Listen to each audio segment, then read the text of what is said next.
تو اس لیے ان کا یہ کہنا ہے کہ انہوں نے بات نہیں کی، لیکن شاید جو ان کے ساتھی ہیں ارشد شریف صاحب کے، انہوں نے وہ کوئی نادیہ نامی کسی لڑکی، میں نہیں جانتا، نہ مجھے پتہ ہے وہ کون ہے، مجھے یہ بھی نہیں پتہ کہ یہ سچ ہے یا جھوٹ ہے، لیکن صدیق جان صاحب یہ کہتے ہیں کہ نادیہ جو ہے اس کے ذریعے یہ ساری چیزیں آئیں، اور پھر ہم جب واپس آ گئے تو پھر اس کے بعد ہم نے یہ سوچا کہ اس پر ہمیں بات کرنی چاہیے، اور انہوں نے ویڈیو میں اس واقعے کو، اس کی تفصیلات بتائیں۔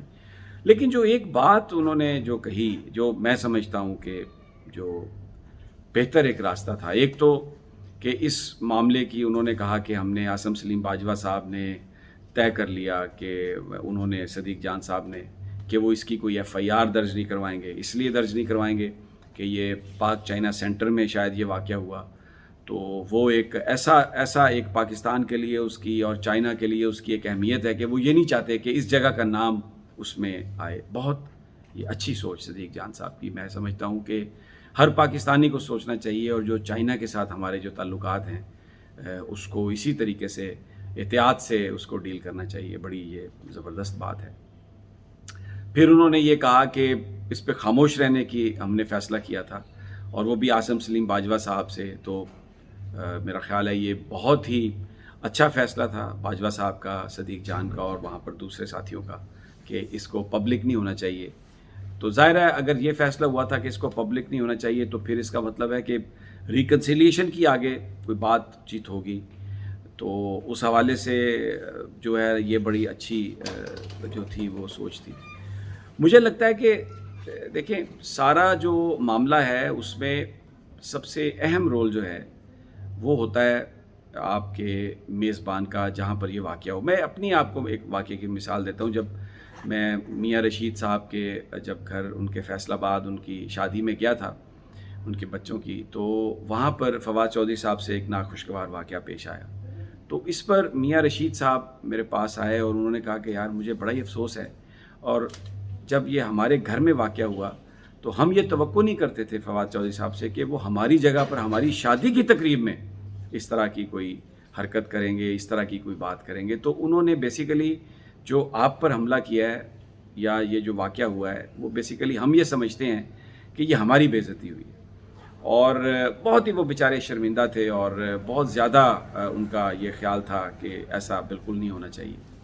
تو مجھے یہ سمجھ ہے کہ عاصم سلیم باجوہ صاحب کیونکہ صدیق جان کے میزبان تھے، اور وہاں پر اسی طرح جو ارشد شریف صاحب تھے وہ بھی عاصم سلیم باجوہ صاحب کے میزبان تھے، کیونکہ دو پارٹیاں گئی تھیں اس میں، صابر شاکر اور 4-5 لوگ اور تھے، جس میں خاور گھمن بھی تھے۔ یہ لوگ C-130 میں گئے صبح، اور یہ مہمان تھے وزیر اعظم صاحب کے، 5 جرنلسٹ جو تھے، باقی جو بلاگرز اور یہ جو کچھ جرنلسٹ جو تھے وہ سارے کے سارے مہمان تھے عاصم سلیم باجوہ صاحب کے۔ تو اس معاملے کو ختم کرنے کے لیے، اس معاملے کو یعنی اس خوش اسلوبی سے ختم کرنے کے لیے جو اصل رول بنتا ہے وہ عاصم سلیم باجوہ صاحب کا بنتا ہے۔ میں اصولی طور پر تشدد کو سپورٹ نہیں کرتا۔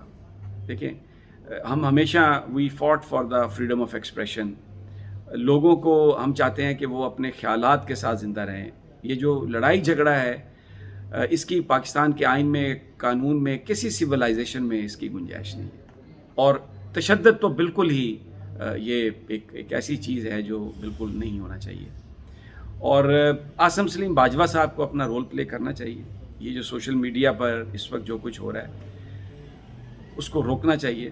دیکھیں میں ارشد شریف صاحب اور صدیق جان صاحب ان کے بیچ میں سمجھتا ہوں معاملے کو حل ہو جانا چاہیے، اور اس کے لیے کیونکہ یہ دو جرنلسٹوں، صدیق جان ایک بلاگر ہیں، بڑے ابھرتے ہوئے نوجوان، بڑی ہمت سے انہوں نے سارا کام کیا۔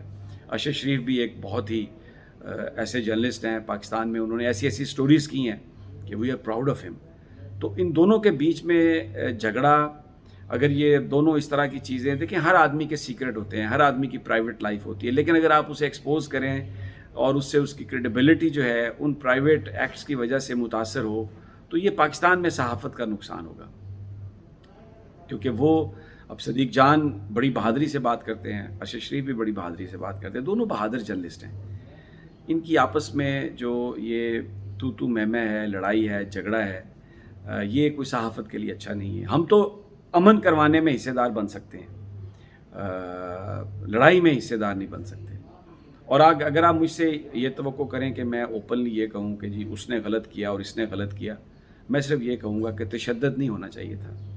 تشدد جو ہے وہ قابل قبول نہیں ہے، لیکن میں یہ کہوں گا کہ عاصم سلیم باجوہ صاحب، آپ کو اپنا کردار بہتر انداز میں ادا کرنا چاہیے تھا۔